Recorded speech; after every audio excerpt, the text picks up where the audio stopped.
ਵਾਹਿਗੁਰੂ ਜੀ ਕਾ ਖਾਲਸਾ ਵਾਹਿਗੁਰੂ ਜੀ ਕੀ ਫਤਿਹ। ਅੱਜ ਇੱਕ ਬਹੁਤ ਵੱਡੀ ਸਿੱਖਿਆ ਵਾਲੀ ਕਹਾਣੀ ਦੀ ਤੁਹਾਡੇ ਨਾਲ ਸਾਂਝ ਪਾਉਣ ਲੱਗੇ ਹਾਂ। ਇਸ ਕਹਾਣੀ ਨੂੰ ਅੰਤ ਤੱਕ ਜ਼ਰੂਰ ਸੁਣਿਓ, ਤੁਹਾਨੂੰ ਬੇਹੱਦ ਵੱਡੀ ਮਹੱਤਵਪੂਰਨ ਸਿੱਖਿਆ ਸਿੱਖਣ ਨੂੰ ਮਿਲੇਗੀ।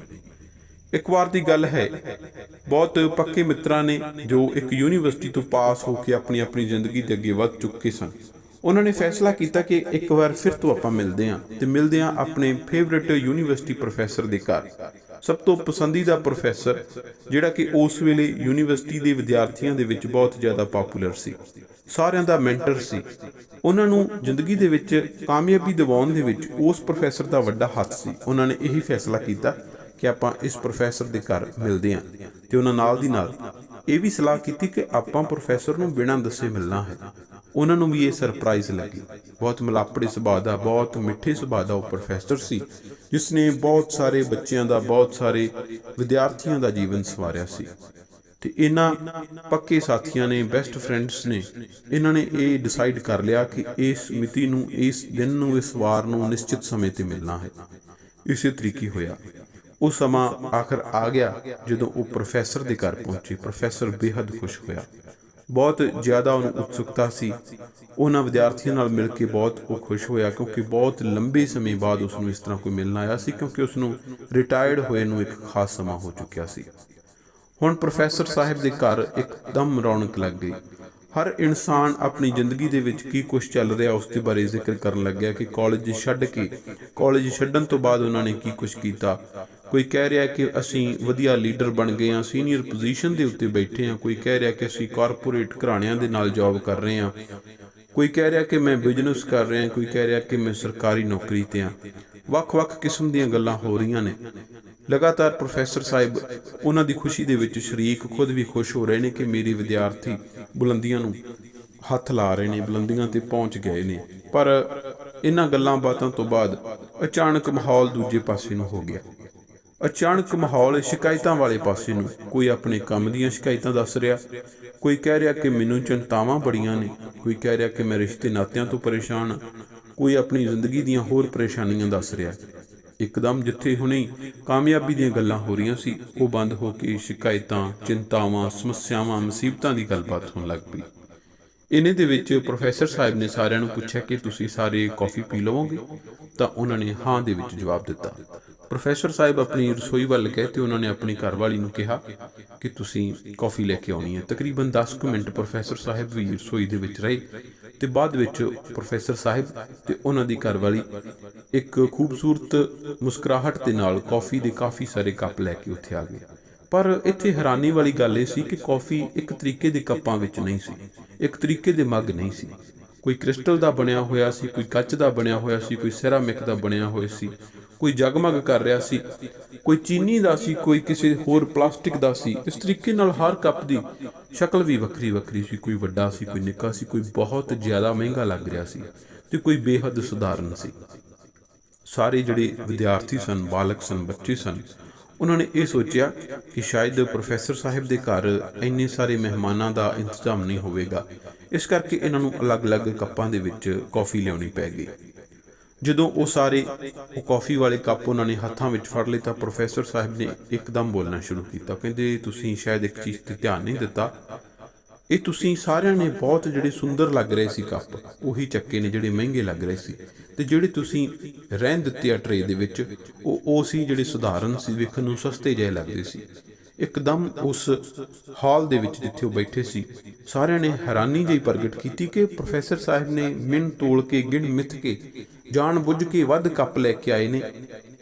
ਅਸੀਂ ਤਾਂ ਇਸ ਗੱਲ ਤੇ ਧਿਆਨ ਹੀ ਨਹੀਂ ਦਿੱਤਾ, ਕਿਉਂਕਿ ਹਜੇ ਵੀ ਕਾਫੀ ਸਾਰੇ ਕੱਪ ਉਸ ਸਰਵਿੰਗ ਟਰੇ ਦੇ ਉੱਤੇ ਬਚੇ ਪਏ ਸੀ।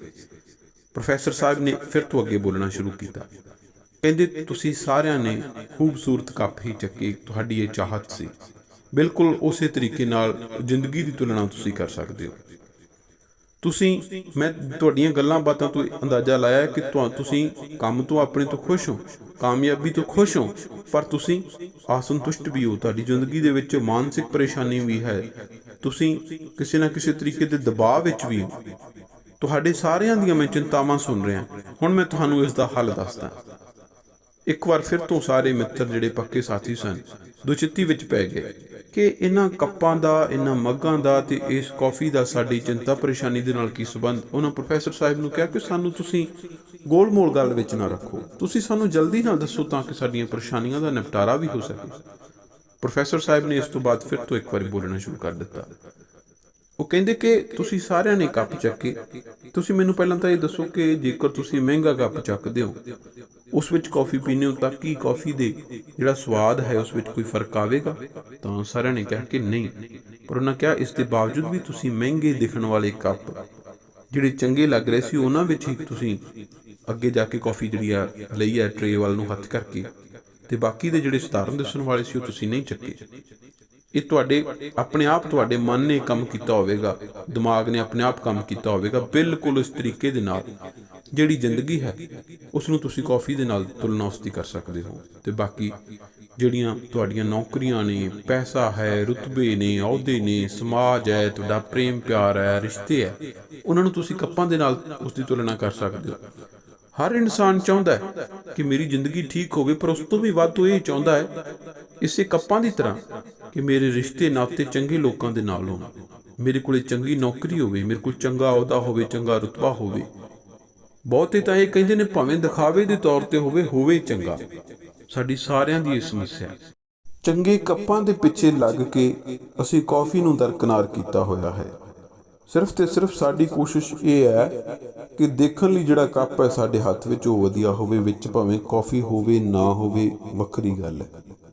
ਅਸੀਂ ਸਾਰਿਆਂ ਦੀ ਇਹ ਅੱਜ ਦੀ ਜਿਹੜੀ ਹਾਲਤ ਹੈ ਇਸ ਮਾਡਰਨ ਯੁੱਗ ਦੀ, ਸਾਡਾ ਧਿਆਨ ਜ਼ਿੰਦਗੀ ਵੱਲ ਨਹੀਂ, ਸਾਡਾ ਧਿਆਨ ਆਪਣਿਆਂ ਵੱਲ ਨਹੀਂ, ਸਾਡਾ ਧਿਆਨ ਇੱਕ ਐਸੀ ਦੌੜ ਦੇ ਵਿੱਚ ਹੈ ਜਿਹੜੀ ਪਤਾ ਨਹੀਂ ਸੱਚ ਵਿੱਚ ਹੈ ਵੀ ਕਿ ਨਹੀਂ। ਫਲਾਣਾ ਮੇਰੇ ਤੋਂ ਅੱਗੇ ਲੰਘ ਗਿਆ, ਟਮਕਾਣਾ ਮੇਰੇ ਤੋਂ ਅੱਗੇ ਲੰਘ ਗਿਆ, ਫਲਾਣੇ ਨੇ ਗੱਡੀ ਲੈ ਲਈ। ਆਪਾਂ ਹਮੇਸ਼ਾ ਉੱਪਰ ਨੂੰ ਮੂੰਹ ਕਰਕੇ ਤੁਰੇ ਫਿਰਦੇ ਹਾਂ, ਆਪਣੇ ਤੋਂ ਵੱਡੇ ਵੱਲ ਨੂੰ ਦੇਖਦੇ ਹਾਂ। ਇਹੀ ਕਾਰਨ ਹੈ ਕਿ ਬਹੁਤ ਸਾਰੀਆਂ ਪਰੇਸ਼ਾਨੀਆਂ ਨੂੰ, ਚਿੰਤਾਵਾਂ ਨੂੰ ਅਸੀਂ ਆਪ ਪੱਤਰ ਭੇਜ ਕੇ ਆਪਣੇ ਪਿੱਛੇ ਲਾਇਆ ਹੈ। ਬਹੁਤੇ ਲੋਕ ਰਾਤ ਨੂੰ ਸੌਣ ਲੱਗੇ ਪਤਾ ਨਹੀਂ ਸਾਰੀ ਦੁਨੀਆ ਦਾ ਗੇੜਾ ਮਾਰ ਆਉਂਦੇ ਨੇ, ਇੰਨੀਆਂ ਚਿੰਤਾਵਾਂ ਚੁੱਕੀ ਫਿਰਦੇ ਨੇ। ਸਾਰੀ ਦੁਨੀਆ ਦਾ ਗੇੜਾ ਮਾਰਨ ਤੋਂ ਭਾਵ ਕਿ ਉਹ ਹਰ ਇੱਕ ਬੰਦੇ ਦਾ ਧਿਆਨ ਮਨ ਦੇ ਵਿੱਚ ਕਰ ਲੈਂਦੇ ਨੇ ਕਿ ਉਹ ਵੀ ਕਾਮਯਾਬ ਹੈ, ਉਹ ਵੀ ਕਾਮਯਾਬ। ਕਦੀ ਇਹ ਨਹੀਂ ਦੇਖਦੇ ਕਿ ਮੈਂ ਅੱਜ ਦੁਪਹਿਰੇ ਫਲਾਣੀ ਥਾਂ ਤੋਂ ਲੰਘਿਆ ਸੀ, ਉੱਥੇ ਇੱਕ ਛੋਟਾ ਜਿਹਾ ਬੱਚਾ 2 ਰੁਪਏ ਲਈ ਹੱਥ ਅੱਗੇ ਕਰੀ ਖੜਾ ਸੀ, ਉਹਦੀ ਮਾਂ ਵੀ ਉਸਦੇ ਕੋਲ ਬੈਠੀ ਸੀ। ਕਹਿਣ ਤੋਂ ਭਾਵ ਹੈ ਕਿ ਬਹੁਤ ਜ਼ਿਆਦਾ ਮਜਬੂਰ ਲੋਕ ਵੀ ਇਸੇ ਧਰਤੀ ਤੇ ਰਹਿੰਦੇ ਨੇ, ਪਰ ਅਸੀਂ ਮਜਬੂਰਾਂ ਵੱਲ ਨਹੀਂ ਦੇਖਦੇ। ਬਹੁਤ ਜ਼ਿਆਦਾ ਗਰੀਬ ਲੋਕ ਵੀ ਨੇ, ਗੈਰਤਮੰਦ ਵੀ ਨੇ, ਜਿਹੜੇ ਆਪਣੇ ਭਾਵੇਂ ਉਹਨਾਂ ਦੇ ਹੱਥ ਪੈਰ ਨਾ ਕੰਮ ਕਰਦੇ ਹੋਣ, ਰੋਜ਼ ਕਰਕੇ ਖਾਂਦੇ ਨੇ, ਉਸ ਤੋਂ ਬਾਅਦ ਆਪਣੀ ਨੇਕ ਕਮਾਈ ਦਾ ਖਾ ਕੇ ਹੀ ਸੌਂਦੇ ਨੇ। ਪਰ ਸਾਡਾ ਜਿਹੜਾ ਧਿਆਨ ਹੈ, ਸਾਡਾ ਧਿਆਨ ਉਸ ਦੌੜ ਵੱਲ ਹੈ ਜਿੱਥੇ ਬਹੁਤ ਸਾਰੇ ਲੋਕ ਬਿਨਾਂ ਸੋਚਿਆਂ ਭੱਜੇ ਫਿਰਦੇ ਨੇ ਕਿ ਮੈਂ ਆਹ ਵੀ ਬਣਾ ਲਵਾਂ, ਉਹ ਵੀ ਬਣਾ ਲਵਾਂ। ਸੋ ਜ਼ਿੰਦਗੀ ਰੂਪੀ ਜਿਹੜੀ ਕੌਫੀ ਹੈ ਉਹਦਾ ਆਨੰਦ ਲਈਏ ਤੇ ਕੱਪਾਂ ਵੱਲ ਧਿਆਨ ਨਾ ਦਈਏ। ਜਿਹੋ ਜਿਹੀ ਵੀ ਜ਼ਿੰਦਗੀ ਹੈ ਉਸ ਨੂੰ ਬਹੁਤ ਵਧੀਆ ਢੰਗ ਨਾਲ ਜਿਉਣ ਦੀ ਕੋਸ਼ਿਸ਼ ਕਰੀਏ, ਆਪਣੀ ਕਮਾਈ ਦੇ ਉੱਤੇ ਭਰੋਸਾ ਕਰੀਏ, ਆਪਣੇ ਜਿਹੜਾ ਹਾਰਡ ਵਰਕ ਹੈ ਉਹਦੇ ਵਿੱਚ ਭਰੋਸਾ ਰੱਖੀਏ ਤੇ ਸਤਿਗੁਰ ਸੱਚੇ ਪਾਤਸ਼ਾਹ ਜੀ ਦਾ ਓਟ ਆਸਰਾ ਲਈਏ। ਅਸੀਂ ਜ਼ਰੂਰ ਕਾਮਯਾਬ ਹੋਵਾਂਗੇ ਤੇ ਦੁਨਿਆਵੀ ਜਿਹੜੀ ਰੇਸ ਹੈ ਉਸ ਤੋਂ ਬਾਹਰ ਹੋਈਏ। ਸਾਡੀ ਰੇਸ ਆਪਣੇ ਆਪ ਨਾਲ ਹੋਵੇ, ਅਸੀਂ ਆਪਣੇ ਆਪ ਨੂੰ ਬਿਹਤਰ ਬਣਾਉਣ ਦੇ ਵਿੱਚ ਸਮਾਂ ਲਾਈਏ, ਨਾ ਕਿ ਫਲਾਣੇ ਤੋਂ ਅੱਗੇ ਲੰਘਣ ਦੇ ਵਿੱਚ ਤੇ ਟਮਕਾਣੇ ਤੋਂ ਅੱਗੇ ਲੰਘਣ ਦੇ ਵਿੱਚ।